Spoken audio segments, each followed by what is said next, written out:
नमस्कार दोस्तों, Punjab Kesari Navodaya times TV में आप सभी का स्वागत है। पूरी दुनिया की नजर अमेरिका के चुनाव पर थी। अमेरिका के चुनाव संपन्न हो गए। अब नजर इस बात पर है कि कौन, यानी जे बाइडेन साहब कब सत्ता संभालेंगे। लेकिन इस बीच बीती रात बहुत कुछ हुआ। उस सब से अमेरिकन पूरी बिरादरी में, विशेष तौर पर भारतीयों के मन में क्या चल रहा है, हमने ये जानने की कोशिश की। हमारे साथ मौजूद है जे बाइडेन समर्थक अजय बुतोड़िया जी। अजय जी नमस्कार। नमस्ते अनिल जी। और दूसरी तरफ ट्रंप समर्थक देव कार्लेकर साहब। देव कार्लेकर जी, आपका स्वागत है। नमस्कार। नमस्ते। दोनों लोग हमारे साथ अमेरिका से जुड़े हुए हैं। सबसे पहला सवाल अजय जी से। अजय जी, बीती रात क्या हुआ? अनिल जी, ये आज जो हुआ, हमारे लोकतंत्र के ऊपर एक अभूतपूर्व हमला हुआ। जो कैपिटल के जहाँ पे कांग्रेस और सेनेट बैठती है उस पर हमला हुआ। वहां पर जो रक्षा अधिकारी, जो पुलिस अधिकारी रक्षा कर रहे हैं, उन पे हमला हुआ। और जो जो बाकी ये जो अराजकता का दृश्य पूरी दुनिया देख रही है। और ये अमेरिका नहीं है जो आप लोग देख रहे हैं। ये अमेरिका का सही प्रतिबिंब नहीं है।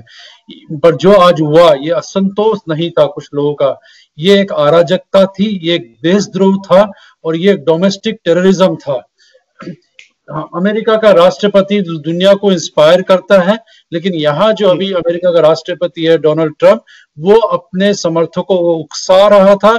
और उसके उकसाने के बाद में वो समर्थक कैपिटल पे गए, खिड़कियों को तोड़ा, उसके कैपिटल के भीतर घुस गए, जहाँ पे स्पीकर पेलोसी बैठती है उस डेस्क पे चले गए, उनके कार्यालय में चले गए, बंदूकें निकाल के गोलियां चली वहां पे। तो ये सब एक बहुत एक खराब घटना है। आज तक अमेरिका में हजारों सालों से, काफी सैकड़ों सालों से एक ट्रांसफर ऑफ पावर होता आया है, peaceful transfer of power. Election हो गया, सब प्रोसेस हो गया, जिसको इलेक्शन में जिन्होंने जो स्पीच देनी थी हो गई, हार गए, जीत गए, अब एक ट्रांसफर ऑफ पावर होता है। पर ये जो अराजकता, देशद्रोह और डोमेस्टिक टेररिज्म, ट्रंप जो सिविल अनरेस्ट का रास्ता ले रहे हैं, ये एक बहुत खतरनाक है। इससे अमेरिका की रेपुटेशन को बहुत नुकसान पहुंचा है पूरी दुनिया भर में। लेकिन अच्छी बात यह है कि 16 दिन का समय और है, उसके बाद में बाइडेन साहब जो है वो अमेरिका के राष्ट्रपति होंगे। और वो जो अमेरिका जो अभी डिवाइडेड है, उस डिवाइडेड अमेरिका को यूनाइट करेंगे और प्रयास करेंगे, और कि जितने चाहे रिपब्लिकन हो, डेमोक्रेट हो, वो सभी के राष्ट्रपति होंगे और अमेरिका को एक साथ लाएंगे और अमेरिका को आगे बढ़ाएंगे। तो हमारे आने वाले दिन अच्छे हैं। ये क्यों हो रहा है? क्या आपको क्या लगता है, क्या वजह है? कौन है ये लोग?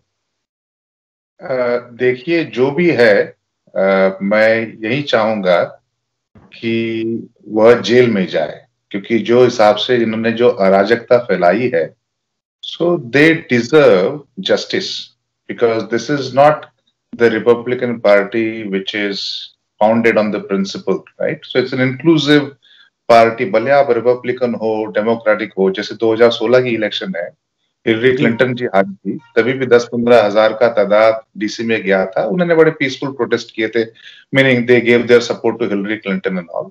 तो उसी अनुसार जो आज जो इतना बड़ा जन समुदाय हुआ, वैसे तो राइट टू प्रोटेस्ट ये संविधान का सबसे पहला जो अमेंडमेंट हुई थी, सबसे पहला राइट है यहाँ पे, वी कैन पीसफुली प्रोटेस्ट। तो उसमें कोई दो राय नहीं है। आप जरूर एक परमिशन लीजिएगा और आप जन सैलाब आ सकता है।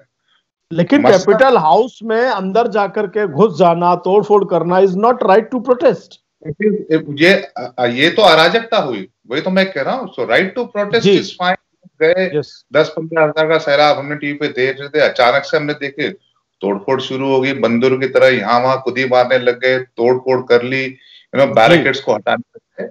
और police were outnumbered, because police also thought कि जैसे 2016 में हो वैसे अभी भी होगा, है ना। इमीडिएटली फिर मेयर है डीसी की, उन्होंने फिर रिजर्व फोर्स को बुलाया, आके फिर इनको काबू में रखा। तो ये अराजकता है मेरे हिसाब से। This are not the real face of America. बड़ा दुख होता है, बिकॉज दुनिया की सबसे पुरानी democracy, we are for the people, of the people, by the people. तो जब ये ऐसी घटनाएं होती है, बिकॉज जब यूएस में कुछ होता है पूरी दुनिया उसको देखती है। बिल्कुल, बिल्कुल।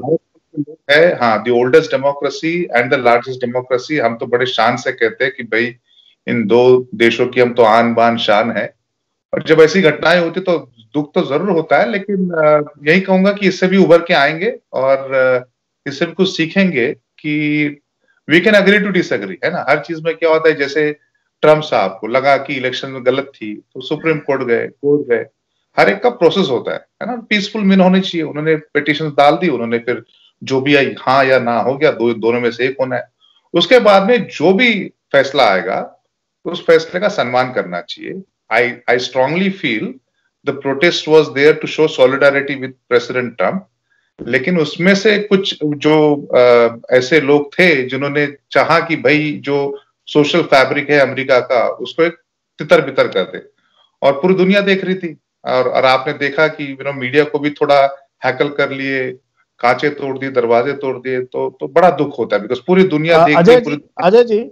अजय जी जैसा कहा अभी देव जी कह रहे हैं कि सोशल फैब्रिक, इस सोशल फैब्रिक में क्या वहां पर एशियन लोगों को या कम्युनिटी को, लोकल कम्युनिटी को किस तरीके से दिक्कतें आ रही हैं इस पूरे हालात के बाद, क्योंकि हालात बदल गए वहां पर इस समय। बिल्कुल, एक तो अभी कोविड के कारण अभी भी लोग अपने घरों में बंद है क्योंकि कोविड फिर बहुत ज्यादा बढ़ गया है, और दूसरा ये जो डिवाइडेड अमेरिका है कि भाई अभी ट्रम्प सपोर्टर है वो 70 मिलियन कुछ उनको वोट मिले थे, बाइडेन साहब को 80 मिलियन कुछ वोट मिले, तो 1-2 मिलियन आगे पीछे होंगे।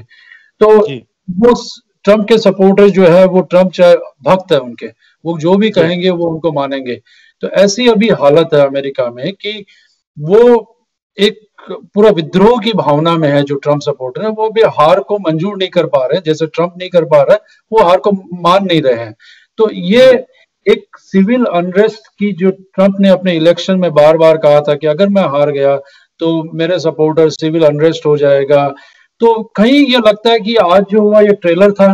हो सकता है कि आने वाले दिनों में 20 सिटीज में ऐसा कुछ और सिविल अनरेस्ट हो जाए, और जहाँ के एशियन लोग जो कुछ कुछ शहरों में जहाँ माइनॉरिटी है उनको परेशानियां होंगी हर तरह की, राइट। बट अच्छी बात अभी भी ये है कि बाइडेन साहब आएंगे, और जो अभी आज जो नया अटॉर्नी जनरल जो अपॉइंट किए हैं वो अपने लॉ एंड ऑर्डर को संभालेंगे। और ये सबसे इम्पोर्टेंट मुद्दा, दो मैच इम्पोर्टेंट हो गए, एक तो कि सबको वैक्सीन मिलनी चाहिए, दूसरा कि लॉ एंड ऑर्डर पीस होना चाहिए। तो ये आने वाले दिनों में ये अभी बाइडेन एडमिनिस्ट्रेशन का की प्रायोरिटीज होंगी। अब एक मुद्दा आया है वैक्सीन का और दूसरा मुद्दा है लॉ एंड ऑर्डर का। मुझे लगता है कि भारत में जहां पीसफुल 43 डेज हो गए हैं, फार्मर्स के प्रोटेस्ट चल रहे हैं एंड पीसफुली चल रहे हैं, 1 पॉइंट। सेकंड पॉइंट, वैक्सीन में भारत लीड कर रहा है। अब तक भारत ने 2 वैक्सीन अप्रूव कर दिए हैं और 2-4 दिन में उनका यहाँ ड्राई रन स्टार्ट हो चुका है और फॉर्मली लॉन्च होने जा रहे हैं। मुझे लगता है ये सोशल फैब्रिक भारत का भी बहुत ही स्ट्रांग है, बहुत ही वेल विवन है, कि यहाँ भी कहते हैं ना कि जमाना प्रयास तो बहुत करता है, हस्ती हमारी मिटती नहीं। तो हम लोग भी उस फैब्रिक से जुड़े हुए हैं, और मुझे लगता है आप दोनों भारतीय, कैलिफोर्निया और दूसरे न्यूयॉर्क में देव जी बैठे हैं, ये आप लोग जो है इतनी मजबूत शख्सियत है वहां पे, इसके बावजूद अलग अलग धाराओं में होने के बाद भी एक थ्रेड से जुड़े हुए हैं। इस पूरी घटना में भारत की तरफ से प्रधानमंत्री नरेंद्र मोदी ने भी दुख जताया है। मैं चाहूंगा कि first of all you must have to appeal to the community, Asian community, कि उनको क्या करना चाहिए। देव जी, आपके शब्दों में मैं चाहूंगा, संक्षिप्त में, ब्रीफ में, if you wanted to appeal to all the Asian community people, what they should do. देखिए, लोग तो आते जाते रहेंगे, पार्टियां भी आती जाती रहेंगी, लेकिन देश रहना चाहिए, है ना। ये अटल जी ने एक जमाने में कहा था, और आप अगर मूवी देखे तो मैं रहूं या ना रहूं, जैसे कहा भारत रहना चाहिए, वैसे मैं रहूं या ना रहूं ये अमेरिका भी रहना चाहिए। तो कंट्री, और that is the ethos of this country. Bharat में और अमेरिका में बड़ी सिमिलैरिटीज है। दोनों देश दे थ्राइव ऑन डिवर्सिटी, अनेकता में एकता। ये भारत का भी यही नारा है और ये अमेरिका का भी यही नारा है। तो ये छोटी छोटी घटनाएं होती रहती है, खेद तो हमेशा रहेगा, इससे सीखना भी चाहिए, और ऐसी घटना ना हो इस पर भी जोर देना चाहिए। तो जिन्होंने भी किया है उनके खिलाफ सख्त से सख्त आप कार्रवाई कीजिएगा, और we should not participate in those type of hesitations and देखो, we can agree to disagree, है ना, there is a civic way. अगर आपको मसला है किससे, कायदा है, कानून है, लॉ को अपने हाथ में मत लीजिएगा। You can always go to the police, you can always go to the court and you take the proper procedure, right. तो at end of the day क्या होगा, है ना, हर चीज अपने समान तो नहीं होती, तो then you agree to disagree. हाँ, लेकिन एक पीसफुल प्रोटोकॉल होता है, उसे जरूर कीजिएगा, कायदे को अपने हाथ में न लीजिएगा। तो इन जनरल भारत मुल्क के जो भी लोग होते हैं वो तो anyway we are peaceful, we are known for being अहिंसावादी। तो मुझे नहीं लगता हमें कुछ इतना इम्पैक्ट होगा, बट हाँ, हमने तो अमन का जो नारा है पूरे हमने दुनिया को दिया है। Mahatma Gandhi is not a brand for Bharat, it's a global brand. पूरी दुनिया महात्मा गांधी करती है और उसे Bharat and Mahatma Gandhi rhymes together. तो आई डोंट थिंक सो उसका कुछ रिपरकशंस हमारे कम्युनिटी पे होगा। Instead we should take this opportunity and show the world the path of ahimsa and show the world the path of peace, and you know, irrespective of our differences we can work together। ये मैं कहना चाहूंगा। Very good. Ajay ji आपकी तरफ से। अनिल देव जी ने बहुत अच्छा कहा, और अमेरिका सम्मान, शालीनता और टॉलरेंस के बारे में है जो अमेरिका की फिलॉसफी है। और अगर हम राष्ट्रपति लिंकन की बात याद करें, उन्होंने कहा कि हम पृथ्वी के आखिरी सबसे अच्छी आशा है, हम दुनिया के हर देश के लिए एक होप है।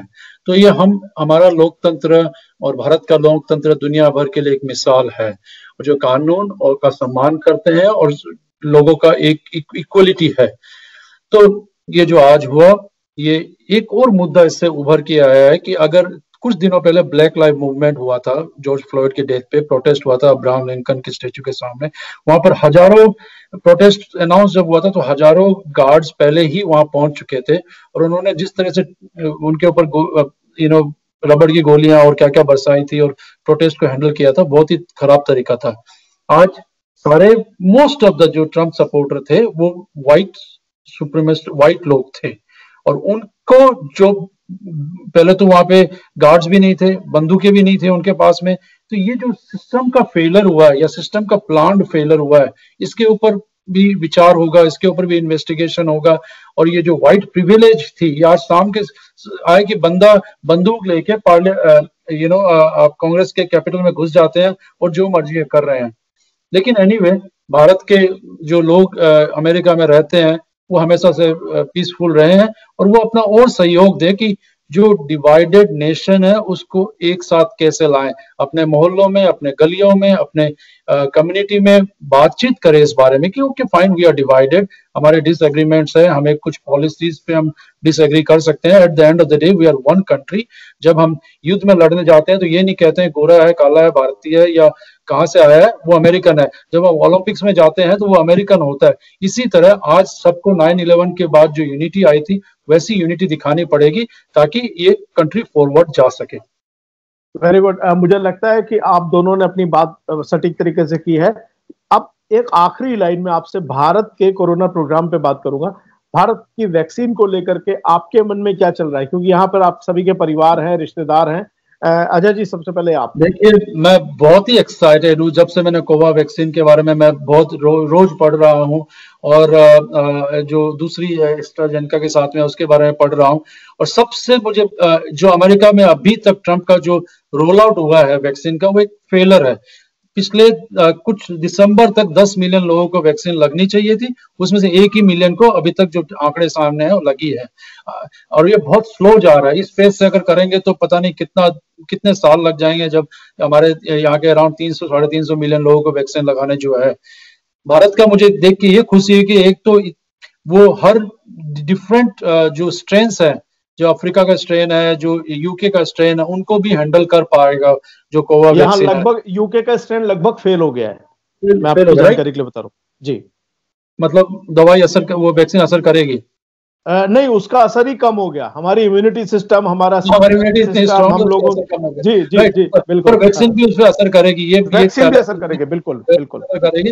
ये बहुत अच्छी बात है। दूसरा ये देखना पड़ेगा फाइजर की वैक्सीन और मॉडर्ना की वैक्सीन जो यूएस में है, उसका प्राइस कुछ $30 से $45 से $55 के बीच में है। और मैंने जहां पे पढ़ा है कि सेरम वाली जो एस्ट्राजेनेका वैक्सीन है वो $3 में देंगे, उसके बाद में वो कुछ बढ़ाएंगे।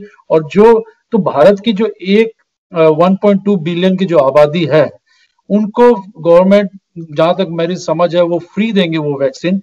और उसका रोल आउट प्लान जो है, जैसे मैंने पढ़ा कि जैसे इलेक्शन होते हैं उस लेवल पे बूथ होंगे, सब लगाए जाएंगे। तो ये बहुत अच्छा प्लानिंग है और इसके लिए गर्व होता है कि भारत पहले भी था और अब दवाइयों का पूरे संसार को अपनी वैक्सीन, आज ब्राजील मांग रहा है भारत से छोटे जो बिल्कुल अजय जी, आपने ठीक कहा, भारत दुनिया का सबसे बड़ा वैक्सीन प्रोड्यूसर है, सबसे बड़ा एक्सपोर्टर है। और इसका हमें फायदा तब भी मिला जब रेबीज हमने किया या पोलियो का हमने घर घर तक पहुंचा दिया। और उसी पैटर्न पर, और ये भी एक अच्छी बात है कि हमारा जो हेल्थ मिनिस्टर है वो पोलियो के अभियान से जुड़े हुए थे, तो उनको पुराना यूनाइटेड नेशंस में भी है। बिल्कुल बिल्कुल, यूनाइटेड नेशंस में भी है। जी जी जी बिल्कुल। देव जी, वैक्सीन पर आपका क्या रिएक्शन है? देखिए, भारत एक जमाने में एक जगत गुरु, विश्व गुरु हुआ करता था। भारत को लोग सोने की चिड़िया कहते थे। बीच में जो भी कुछ हुआ और वेंट ऑन अ बैकफुट और वी सफर्ड अ लॉट। पिछले 1300 साल में हमारा पतन हुआ है, जो भी कुछ कारण होंगे। तो मोदी ये समान, ये तो एक कर्मयोगी है जो व्हेन ही सेज कि सबका साथ, सबका विकास, सबका विश्वास, ही रिप्रेजेंट्स 140 करोड़ की आबादी। आप किसी धर्म से हो, किसी पंथ से हो, किसी भी कम्युनिटी से हो या किसी भी कोने से हो, तो उनका वो एक प्रतिनिधित्व करते हैं, जैसे वो प्रधान सेवक है। तो बड़े रोमांच आते जब देखते हैं कि मैं वैक्सीन पर रिएक्शन चाहूंगा आपका। जब वो लेके जाते हैं पूरे हर समाज के हर वर्ग के लोगों को वो वैक्सीन फ्री में दे रहे, 140 करोड़ की आबादी को वैक्सीन फ्री में दे रहे। उतना ही नहीं, भारत के लोगों को ही इज एक्सपोर्टिंग इट, जो अलग अलग भी कंट्रियां है। इससे जो भारत का जो एक नाम था, गौरवशाली इतिहास था, उसे और 4 चांद लगेंगे। आप देखिएगा बिल गेट्स साहब ने प्रशंसा की, आप देखिएगा वर्ल्ड हेल्थ ऑर्गेनाइजेशन प्रशंसा कर रहा है, आप देखिएगा यूनाइटेड नेशंस भारत की प्रशंसा कर रहा है। तो इससे ज्यादा गदगदित तो हम भारत मूल के जो निवासी है अमेरिका में, तो बड़ा प्रसन्न होता है मन जब देखते हैं मोदी साहब को, जिस हिसाब से वो जन सैलाब को लेके आगे जाते हैं। इतने कम समय में हमने खोज कर ली वैक्सीन की, और इतने कम समय में ना कि हम भारत के लोगों को वैक्सीन दे रहे, हम जो बाकी के भी जो देश है जो उन्होंने हमसे सहयोग मांगा, हमने भी उनको देने का पूरी चेष्टा कर रहे। तो बड़ा अच्छा लगता है। बिल्कुल आपने ठीक कहा, भारत जगत गुरु है और एक बार फिर भारत लीड कर रहा है। और मैं बता दूं कि हम वैक्सीन में तो लीड कर ही रहे हैं, मुझे लगता है कि वैल्यूज में भी लीड करते हैं। हाँ, कुछ चीजें हैं जहां हमें अभी भी बहुत कुछ सीखना है। और आप लोग एशियन कम्युनिटी, इंडियन कम्युनिटी, आप लोग अपना ध्यान रखें। और हम ये उम्मीद करते हैं कि वो मुगल्स की तरह पावर ट्रांसफर वाला फेज नहीं देखने को मिलेगा, वहां भी पीसफुली पावर ट्रांसफर हो जाएगा जैसा भारत में होता है। भारत में हम लोग कई चीजें हैं जो हमारे लिए वास्तव में गर्व का विषय है। आप दोनों अमेरिका से हमारे साथ जुड़े, आपका बहुत बहुत धन्यवाद। नमस्कार। बहुत बहुत धन्यवाद अनिल जी, नमस्ते। Thank you.